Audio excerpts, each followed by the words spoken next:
ඔය නිකන් අමතර කතාවක් මේක නම් දැන් සාමාන්‍යයෙන් කැම්පස් එකේ ඕගොල්ලෝ ෆස්ට් ඉයර් එකේ හිටියට පස්සේ සෙකන්ඩ් ඉයර් එකට අප්ග්‍රේඩ් වෙනවනේ ඊළඟ පොඩි උන් ටික ආවට පස්සේ.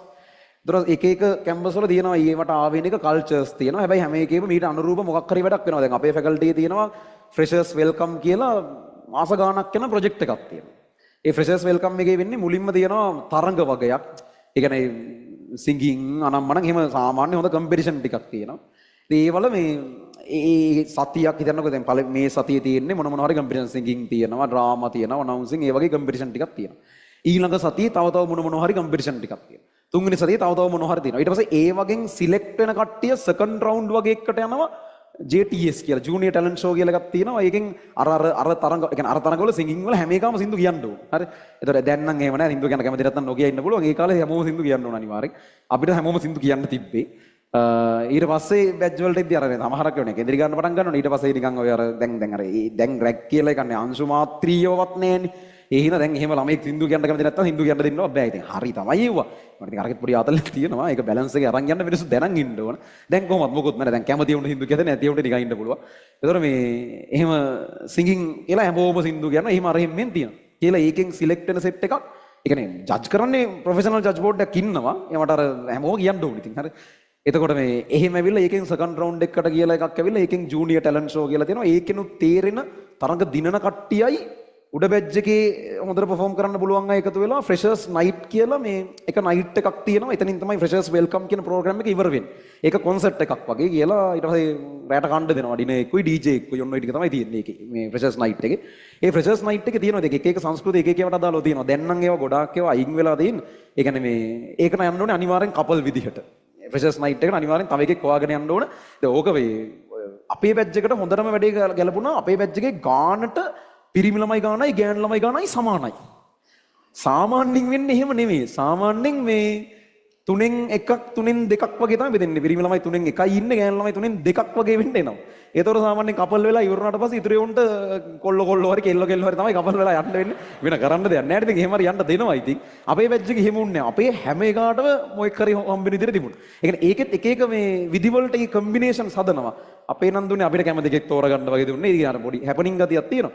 සාමාන්‍යයෙන් සමහරක් අවුරුදු දෙකකට අර මේවා ටික ටික කාලෙත් එක්ක මේවා නතර කරනවා. අර අමහරු කැමති නෑනේ ඒවත් එක්ක ගිහිල්ලා අර එම්ෙන් කම්ප්ලේන් කරලා ඔය ප්‍රශ්න වෙනකොට ඉතින් නතර කරනවා. ඔය කලින් එහෙම තිබිලා තියෙනවා මෙහෙම. අපිට තියෙන්නේ සෙරෙප්පු දෙකෙන් එක සෙරෙප්පුවක් තියාගෙන අනිත් සෙරෙප්පුව ඔක්කොම ගොඩ ගහනවා. දැනක බැජ් එකේ 200ක් ඉන්නවා නම් සෙරෙප්පු 400ක් තියෙන්න ඕනේනේ. ඒ 400න් 200ක් තමන්ගේ කකුලේ, ඒ කියන්නේ එක එක ගාව 200ක් තියෙනවා. ඊටු 200 වෙන ගොඩක. ඊට පස්සේ එකක් ගෑනු ළමයි එක ගොඩක්, පිරිමි ළමයි තව ගොඩක් සෙරෙප්පු. ඊටසේ පිරිමි ළමයින්ට තියෙන්නේ දුවගෙන ගිහිල්ලා ගෑනු ළමයින්ගේ සෙරෙප්පු කොටේ මොකක් හරි සෙරෙප්පුවක් ගන්න.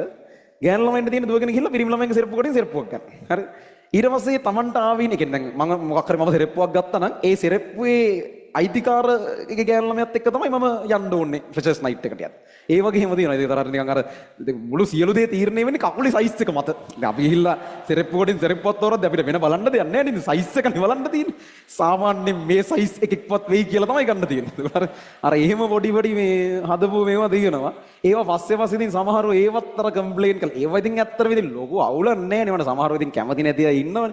ඒවා වෙලා දැන් ඒවත් නැහැ ඉතින් ඇත්තටම දැන් බොහොම මානසික වශයෙන් ඕන එකක් කරගන්න පුළුවන් වෙනවා වගේ තමයි ඒවා යන්නේ. අවුලක් නැහැ. ඉතින් ඒකෙත් එක අතකට හොඳකුත් තියෙනවා නරකක් තියෙනවා. ඕයි ඉතින් එහෙම කළු සුදු උත්තර දෙන්න පුළුවන් තැන් නෙවෙයි. හොර එහෙම තියෙනවා. එක එක ඒ කැම්පස් වලට ආවෙනික කල්චර්ස් තියෙනවා. කොහොමද මම මේ කියන්න ගත්ත කතාව දැන් කාබන් ඩයොක්සයිඩ් ඩ්‍රයි අයිස් කතාව වෙන්නේ මෙහෙම දැන් හරි. අපේ ඔය මේ දැන් ඕකේ මොකක් හරි තීම් එකක් හදා ගන්නවා. ෆ්‍රෙෂර්ස් පටන් ගන්න දා ඉඳන් ඉවර වෙනකන් පොඩි ස්ටෝරියක් බේස් වෙන තීම් එකක් හදා ගන්නවා. එතකොට දැන් අපිට කලින් බැච් එකක් කරලා තිබ්බා අර ඍතු 4 මට මතක නැහැ ඒගොල්ලෝ කියන මොකද්ද මේ ඒකට ටැලන්ට් ෂෝ එකට නමක් දානවා ඒගොල්ලෝ අසත් සරණි හරි ඔයගේ නමක් ඒකට තිබුණේ. ඒ කියන්නේ ඒක යන්නේ ඍතු මාරු වෙන විදිහට. ඒ කියන්නේ එක කම්පිටිෂන් එකක් යන සතියක අපි හිතමුකෝ අර ඕටම් එක වගේ තියෙනවා. ඒතර අර ගස්වල කොළ වැටෙන අනම්මනම් ඒ සීසන් එක. ඊට පස්සේ ඊළඟ කම්පිටිෂන් ටික යන සතියේ වින්ටර්. එතකොට මුළු ඔක්කොම ඩෙකරේෂන්ස් ටිකයි අනවුන්සින් කරන විදි උන් අඳින්න විදි ඔක්කොම වින්ටර් වලට අනුව තමයි යන්නේ. ඒ කියන්නේ එනකොට ඒ කියන්නේ එක හෝල් එකක ඕක තියෙන කම්පිටිෂන්ස් යන කොරිඩෝ එකක් එහෙම තියෙන. ඒ කොරිඩෝ එකේ තනිකර හිම වගේ වනම්මනම් එල්ලලා ඒක ඇතුලේ අර ස්නෝ වැටෙන ඒවා හදලා එහෙම තියෙන. ඊට පස්සේ අන්තිමට ඉවර වෙනකොට ෆ්‍රෙෂර්ස් නයිට් එක වෙද්දි වසන්තය ස්ප්‍රින්ග් එක ඇවිල්ලා අර වසන්තේන සාමාන්‍යයෙන් ඉතින් හැමෝම කැමති අර එහෙම අර ඒ වගේ අර ලස්සනට කතාව ස්ටෝරි එක එහෙම හදන් යන්නේ. අපිට කලින් බැච් එකේ කියන්නේ අපිට හම්බුන ෆ්‍රෙෂර්ස් එකේ තිබ්බේ ලයාත්‍රා කියලා නම තිබ්බේ. ඒගොල්ලන්ගේ නැවක් එක තැනක ඉඳන් තව තැනකට යනවා. ලයාත්‍රා ඒ වගේ අර ලය සහ යාත්‍රා කියන දෙක එකතු වෙලා එහෙම ගියේ. ඒතර ඒක එතකොට ඒගොල්ලෝ අනවුන්ස් කරනවා දවසින් දවස එක එක විදිහේ ඩෙස්ටිනේෂන්ස් වල අනම්මනම් අර එහෙම. එතකොට ඒකට ගැලපෙන ඩෙකරේෂන්ස් වල පොඩි පොඩි චේන්ජස් කරනවා එහෙම. අපි කරපු එකේ තිබුණේ මේ මොකක්ද අපි තිබ්බේ? අපේ නම තිබ්බේ චත්‍ර. හරිද? චත්‍ර කියන එකේ තේරුම හතර කියන එකේ නම දැම්මේ මම.